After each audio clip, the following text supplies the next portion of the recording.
ole tu na kan la sak le tur hi sang an ron request bo kan ya Thlalera lungngaite zawng khan ti ania a phuahtu hi sai nu na lenglal fan ailal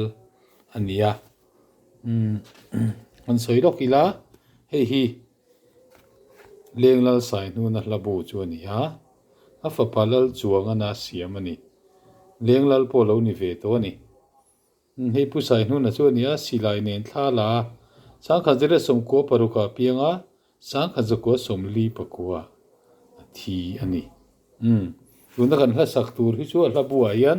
number pasarina da Thlalera lungngaite zawng khan ti ani ti chuan a phuah chan hi ziak veka hla bua hian a phuah chan hi han chiar lokila a tha awme hela hi leng ko ran kan chaw dewa hanin ti phurna thlarau lam har thar kan nei lawa ko ran ho hian lungai na kan to ate kan lo mui chang te hian min throi tua pathian thlarau thiang hlim kan momo em thina abraham a thla te Israel a chuana ta Moses te arona ten Thlalera an va vai lai te po khan an lei dawa te le pathian thu pe kan ton lai zong te khan an throi tu lal je ho te lo chuan ma ti te ngai lo pa Jehovah tran puina ro chuan Davida no pang po in Philistia mi le an mi ro pui Goliath a million hoi sen po kha sai ro kher ngota alo ngam angin ko ran ho foi tu tharau tiang lim min ti har turin lal pa pathian kan ngai fo trin ania he ti lai kan ko ran jinga pathian tu tra le dik po mu te to lo te le lungoi na chang po the lo nuar mai te hi min ron thlem le tur le thim jinga thu te zong po min ron ti eng le turin kanan rama mi te roi anga mi tin roi turin nun na tuya in bol na chang hre to lo te aman min bol le turin dora lian hoya chaw te song hian ral thuam in thuam le turin kan omna Thlalera hian lal pa chu lo leng sela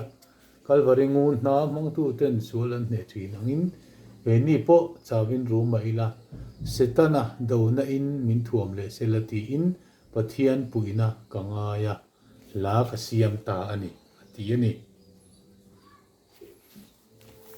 asoi ang che hian e hei thuna na hian tlante nawang anuar nu hi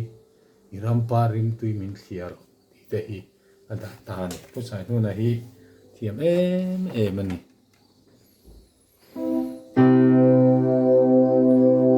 Thlalera lungngaite zawng khan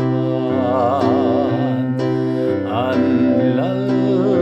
Jehovah ruai tu an ngai tri van sak na mangaralan pan chuan tharau tan pui le mal som na ne lamoi ro pui an sa o ke poka Thlalera ni ron fang le la nang tin thin lung chung hi tlante na wang anuat nu hi irang pa rim tui min tia ro ron chun em ro vat pan arsi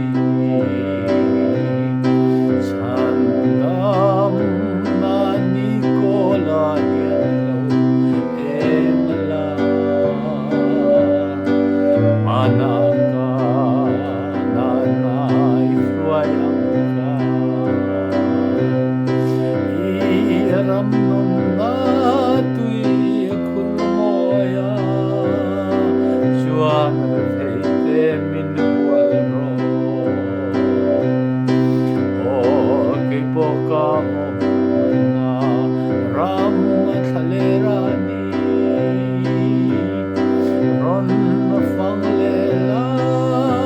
nang tin thin lung chung hi tlante na wang anuat nu hi irang pa rim tui tia ro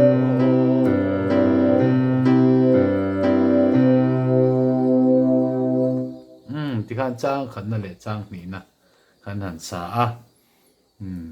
chang thum na hian nang ma lo chuan khovela hian dora lian noya hian chawin kan room ral thum min pe la ka do viang kalwari ngun na mang tu te chuan sitanara lan ne yana da aliani du tok phot mayam